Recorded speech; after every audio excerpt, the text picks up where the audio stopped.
Let's get up to speed on a developing story now. Tehran's drafted a bill that would close the crucial global shipping route, the Straits of Hormuz. Now, the measures are aimed at shutting the waterway to countries which support a new embargo on Iranian oil. Let's get some thoughts about it live by Gareth Porter, who's an investigative journalist, joining us on the line from Washington. Gareth, hi.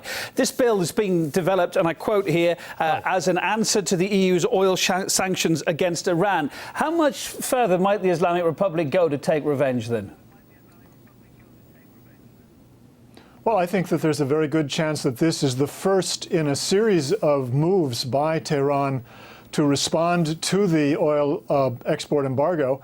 They're very upset about it, no question about that. It's costing them dearly in terms of income, and they have a number of options, all the way up to, of course, actually using mines and other mechanisms, but primarily mines, to try to block the straits to prevent shipping from going through there and delivering oil from the oil-producing countries. Well, of course, the US has claimed it won't tolerate the commercially vital route being shut down in any shape or form. We know that Washington's deployed minesweepers and other naval vessels there.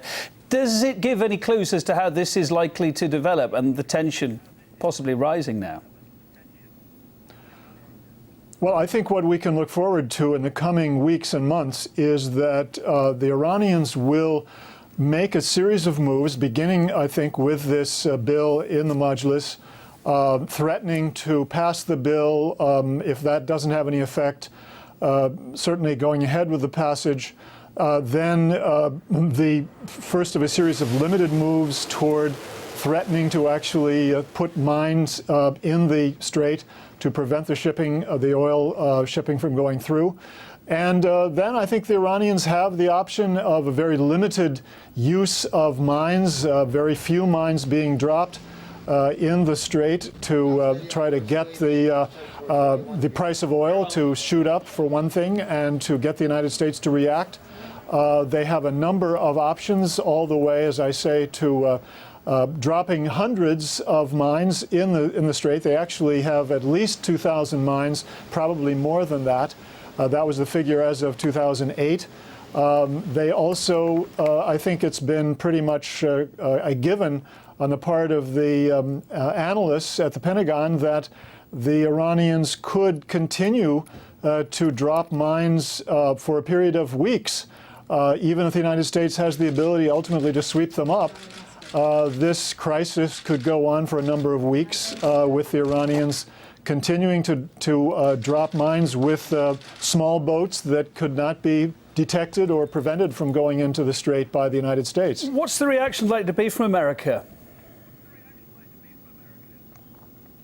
Well, I think their first reaction, of course, is to immediately use their minesweepers to stop the mining, to pick the mines up, pick them out of the water, detect them first, of course, and then pick them out of the water. But again, I think that they would face at least a period of weeks during which the Iranians could continue to harass the shipping through mines.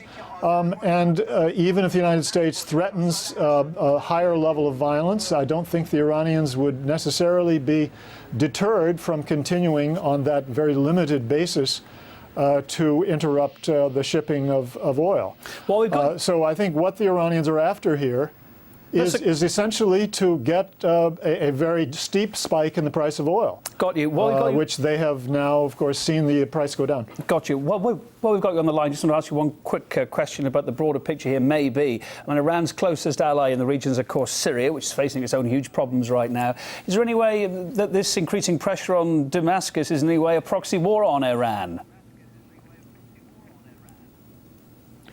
Well, of course, in some ways it is. I mean, certainly from the point of view of the coalition, the NATO coalition behind the rebels in Syria, there's no question that they see Syria as a major ally of Iran, and the possible removal of Assad as a big blow to the Iranian security setup in the region. So there's no doubt that they are linked, but it's very difficult for me to see how, in the short run, moves in Syria are going to affect this scenario in the Strait of Hormuz. All right, thanks ever so much. Gareth Porter, investigative journalist on the US national security policy. Thank you.